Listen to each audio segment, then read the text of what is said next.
Jangan lupa like, komen, dan subscribe channel YouTube TVRI Bengkulu dan nyalakan lonceng notifikasinya.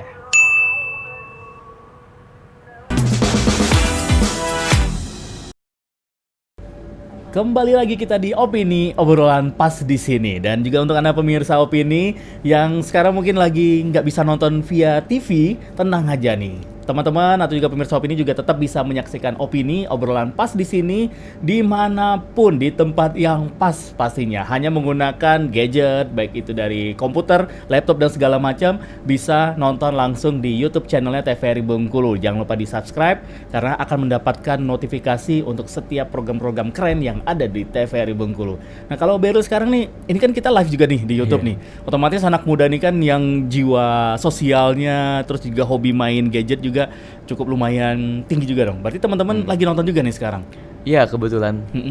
Oke. Ya, jadi kan teman kelas kayak saya itu kan kebetulan saat ini sedang jam istirahat. Jadi diberikan tugas oleh guru saya untuk menonton live ini. Oke, tugasnya adalah menyalin kesimpulan dari obrolan Kesimpulan. kita. Oh, keren nih. Itu antara tugas atau juga biar teman-teman nonton juga nih ya? Lebih ke marketing. Keren. Berarti kalau di SMA 5 nih IPA-nya berapa kelas Beryl? IPA ada 9 kelas. 9 kelas. Kalau Beryl di IPA berapa? IPA 2. IPA 2. Hai teman-teman IPA 2. Halo teman IPA 2. Jangan lupa di subscribe ya. Oke, kita lanjut nih Beryl. Tadi kan dari SMP Beryl ini sudah hobi nih, ikut di perlombaan kompetisi sampai ke ajang nasional juga. Nah pada saat di SMA juga sama nih, jiwa kompetisinya itu juga tetap naik semakin tinggi atau waduh udah nih sepertinya SMA yang slow-slow aja, sekolah, belajar seperti itu, atau tetap termotivasi juga nih Beryl? Oke, jadi sebenarnya karena dari SMP saya sudah memiliki beberapa jejak prestasi yang lumayan membanggakan bagi diri saya sendiri. Tidaknya saya memiliki motivasi dalam diri saya sendiri bahwasanya saya harus melanjutkan prestasi ini. Saya tidak bisa membiarkan prestasi ini tuh cuman kependem aja kan Bang. Betul. Jadi saya harus lebih mengekspor diri saya dan kebetulan pas masuk SMA dulu kan saya direkomendasikan, bukan saya mengajukan tapi saya direkomendasikan untuk masuk SMA karena saya memiliki prestasi ini. Nah maka dari itu saya dari awal masuk SMA itu udah direkomendasikan untuk mengikuti lomba langsung.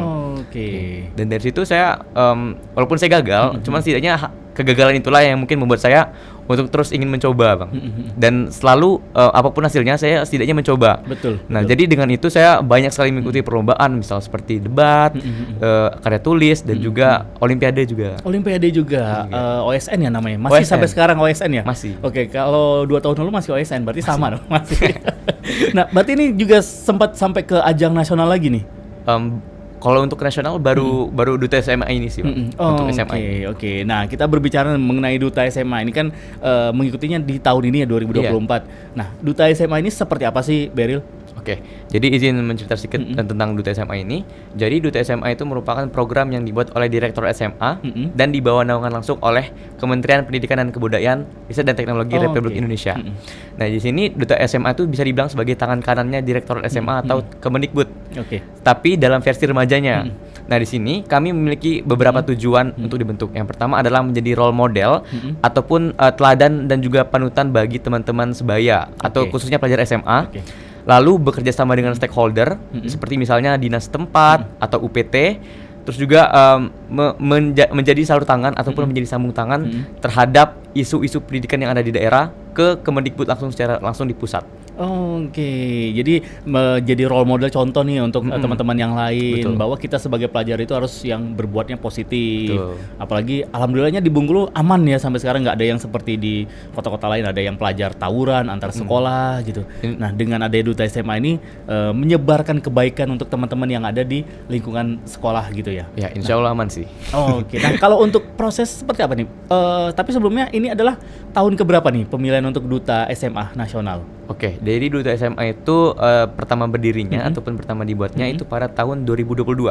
Berarti baru-baru ini dong? Berarti baru-baru ini. Dan saya merupakan angkatan ketiga. Angkatan ketiga. Jadi pada saat itu saya izin menceritakan pada saat proses ini ya. Boleh. Seleksi Duta SMA seperti ya. apa nih? Ya. Jadi pada tahun 2003 saya tuh masih kelas 10 waktu itu. Saya juga sempat mendaftarkan diri untuk menjadi Duta SMA tahun 2023. Karena saya punya beberapa bekal seperti prestasi, pengalaman organisasi juga punya saya. Cuman saat itu sayangnya saya belum rezeki untuk keterima di Duta SMA pada tahap ke-1, pada tahap pertama.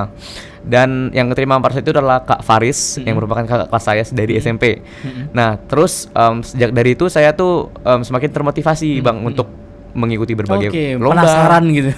Semakin penasaran untuk mengikuti berbagai lomba, mengikuti berbagai organisasi dan lain semacamnya. Walaupun saya pada saat itu kayak kayaknya tahun depan masih nggak mungkin deh untuk keterima. Kayaknya tahun depan nggak usah lagi deh. Karena daripada sudah capek-capekin gitu ya. Betul, daripada capek-capek kan, kelas 12 juga udah sibuk. Terus ya gitu deh akhirnya tapi waktu itu saya dapat sedikit motivasi dari Duta SMA tahun 2023 tahun lalu, yakni Kak Faris sendiri. Dia bilang kalau misalnya tahun depan tuh kamu yang bakal lanjutin. Jadi dari situ saya merasa termotivasi. Saya merasa ini beban bagi saya untuk membuktikan bahwasanya memang saya layak gitu. Nah kalau proses seleksinya seperti apa nih Beryl? Berarti ini mau mulai dari seleksi tingkat kota kabupaten, lalu nanti seleksi provinsi, seperti itu berarti? Jadi dari seleksinya itu terdapat 2 tahap. Yang pertama adalah tahap berkas dan juga yang kedua adalah tahap wawancara. Jadi pada tahap ke-1 itu kita melampirkan berkas-berkas seperti sertifikat prestasi, terus sertifikat pengalaman berorganisasi dan juga mengumpulkan CV. Kurikulum kita ya. Wah, sudah seperti mau masukin lamaran kerja. betul. Dan situ sebenarnya bener-bener hektik banget di situ, bener-bener kayak ribet, banyak lah ketentuan-ketentuannya seperti surat keterangan sehat dan lain sebagainya. Tapi ya alhamdulillah saya keterima waktu itu karena saya memiliki beberapa prestasi yang mungkin bisa dibilang cukup presisius lah, karena saya juga melampirkan sertifikat nasional kan Bang. Berarti pada saat sertifikat di zaman SMP dulu masih tetap bisa dipakai. Dan itu mungkin jadi modal bagi saya juga waktu itu kan. Dan alhamdulillah waktu itu yang terpilih untuk melanjutkan pada tahap kedua adalah 3 putra dan 3 putri, dan kebetulan ketiga putranya merupakan siswa dari SMA Negeri 5 Kota Bengkulu juga. Berarti 3 ini terus tahap seleksi di provinsi baru dikirimkan ke nasional. Nah kalau untuk ke nasional seperti apa nih tahap seleksi? Berarti ada juga tahap seleksinya lagi nih. Jadi untuk ke tahap nasional, tadi kan pada tahap 1 tadi kita juga bukan cuman ngampirin berkas Bang. Kami juga ngelampirin esai atau karya tulis. Buat karya tulis. Karya tulis mengenai isu perundungan yang terjadi di sekolah kamu. Nah, terus esai tersebut akan dijadikan sebagai pedoman untuk tahap kedua ini, yaitu pada tahap kedua ini kami membuat suatu program ketika nanti kita dipilih sebagai Duta SMA provinsi masing-masing. Nah, di sini bebas untuk menentukan tema, ada tema perundungan, literasi dan juga lingkungan. Namun pada saat itu saya melihat bahwasannya perundungan itu merupakan masalah yang benar-benar urgent pada saat itu, karena di pendidikan sendiri kalau misalnya kita di lingkungan yang penuh perundungan, tentu kita nggak bakal merasa aman dan nyaman kan Bang, ya kan? Jadi saya ada rasa khawatirnya. Benar. Dan itu menjadi acuan untuk saya bahwasanya saya seharusnya menggunakan program bertemakan perundungan aja atau anti perundungan. Maka dari itu saya menganalisis terlebih dahulu apa masalah yang terjadi, lalu saya melihat bagaimana penyelesaian yang terbaik. Nah, di sini saya juga memiliki sedikit evaluasi dari tahun lalu, yang dimana Kak Faris, Duta SMA tahun 2023 itu menggunakan mekanisme program kerja yang sama juga seperti saya, seperti menyuarakan pendapat.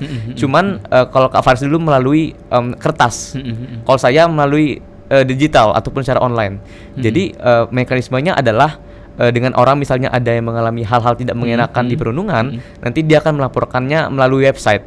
Dan berarti Beryl membuat website nih. Benar. Dan website tersebut akan langsung sampaikan informasinya kepada saya, dan saya menjadi jembatan terhadap siswa tersebut dengan guru BK. Karena kenapa? Kalau misalnya secara langsung itu nggak selalu efektif Bang. Bisa saja kan guru tuh ada kesibukan, bisa saja guru tuh bisa saja siswanya juga takut untuk ketemu sama guru BK-nya kan. Nah, kalau misalnya kita secara website, nggak semua ini nggak terlalu transparan banget. Pokoknya kayak kita merasa aman lah kalau mau ngadu kan gitu. Terkadang kan ada juga yang mengalami perundungan ini, dia mau ngelapornya, waduh takut atau malu atau khawatir, tapi kalau via website kan bisa ngetik anonim. Di kamar anonim gitu ya, kirim ini saya mau curhat nih segala macam gitu. Wah, keren, sampai ada kepikiran nih ide membuat website itu. Dan juga infonya juga membuat video ya Beril ya untuk ke seleksi ke nasional. Iya, untuk seleksi menjadi duta SMA provinsi itu sendiri itu membuat video profil diri dan juga visi misi. Jadi di situ kita harus bisa bagaimanapun caranya harus bisa meyakinkan kepada dewan juri yang menyeleksi video kita. Bahwasanya kita memang layak untuk terpilih menjadi duta SMA provinsi. Dan menurut saya dari video itu banyak yang kejebak bahwasanya mereka terlalu membangga-banggakan diri mereka, namun ternyata nggak kepilih. Oh, jadi berarti yang dilihat itu adalah cerita yang apa adanya. Iya, gitu. benar. Kalau menurut saya sih seperti itu. Oke, itu pada saat diseleksi provinsi. Iya. Dan setelah lolos nih, provinsi berangkat ke nasional nih. Wah, kompetisi dengan seluruh Indonesia. Se-Indonesia nih. Se-Indonesia. Ada duta dari Sabang sampai Merauke gitu. 38 provinsi. 38 provinsi. Waduh. Berarti kalian ada semacam pembekalan atau apa nih berarti kita nyebutnya? Karantina. Iya. Di provinsi ada juga nih karantinanya. Kita kemarin kan pada tanggal 16 Juli 2024 itu diberangkatkan ke Banten. Di Tangerang City pokoknya. Saya kira ke Banten tadi mau nuntut ilmu yang lain. Bukan ya? Enggak, di situ kita menjalankan karantina selama 4 hari. 4 hari. Ya, yang pertama adalah kita melakukan pembukaan acara, lalu yang sisanya merupakan karantina di mana kita di situ diberikan materi-materi dari beberapa lembaga seperti contohnya Kok Bisa, terus juga staf khusus Kementerian Pendidikan. Terus ada banyak lagi lah pokoknya. Nah, biasanya kan kalau kompetisi ini setiap tahun tuh ada punya tema-tema tersendiri ya Beril ya. Nah, kalau pada saat di tahun Beril ini 2024 ini temanya apa nih yang diangkat kalau untuk di nasional? Untuk di tahun saya, kebetulan saya tuh lebih ke fokus ke program Kemendikbudristek, yaitu Merdeka Belajar, seperti kayak kurikulum Merdeka, kampus Merdeka dan lain sebagainya. Jadi seperti itu. Wah, setelah 4 hari pembekalan, baru untuk tahap acara puncak. Betul. Untuk malam final, malam puncaknya gitu. Nah, ya di situ di acara puncak itu adalah pemilihan duta SMA nasional dan juga pemilihan duta-duta kategori. Ada kategori terfavorit, bersahabat, berbakat, terus inspiratif dan juga informatif. Banyak ya berarti kategorinya ya. Betul. Dan itu merupakan seleksi yang sangat ketat karena ya dari 38 provinsi tersebut merupakan siswa-siswa yang terhebat dari setiap provinsinya, dari setiap daerahnya, dan tentu kita bersaing secara sehat juga kan Bang. Dan benar-benar emang orang-orangnya hebat-hebat semua sih. Jadi kita kayak wah, nggak bisa kalah nih. Benar-benar jiwa kompetisinya diuji banget di situ. Berarti punya rasa ini nggak waktu lihat teman-teman yang lain kan, mulai dari public speakingnya misalnya atau dari pengetahuannya misalnya, merasa, waduh saya bisa nggak sih, merasa minder gitu. Tentu kalau misalnya hal kayak gitu pasti ada sih Om, kayak wah ternyata kita nih masih ketertinggalan banget dari mereka. Kita ngerasa kalau misalnya saat ini kita udah cukup baik, cuman ternyata ada yang lebih baik. Kayak ada istilah di atas langit masih ada langit kan Bang. Dan itu benar-benar nyata sih kalau di situ kayak wih hebat banget nih orang emang layak sih. Kayaknya nggak bisa kalau aku yang jadi duta SMA nasional gitu. Emang benar-benar ada kayak di situ kita memang dituntut untuk bersaing. Dan kalau untuk pada saat di malam puncak itu Beril sama teman-teman yang lain ke 38 perwakilan dari masing-masing provinsi ini juga seperti ada sesi tanya jawab juga sama seperti pemilihan duta-duta yang lain gitu. Kalau di duta SMA nasional di acara nasionalnya itu lebih ke keaktifan kita sih Bang yang diuji. Bukan lebih ke secara teoritis. Jadi misalnya seperti apa nih ceritanya Beril? Kita tahan lagi di Beril ya. Jadi biar teman-teman Beril yang ada di kelas sekarang dan juga pemirsa Opini semakin penasaran, mungkin ada juga yang ingin ikut nanti ya anak sekolah di Duta SMA 2025. Kita akan dengarkan cerita Beril setelah yang satu ini, tetap di Opini.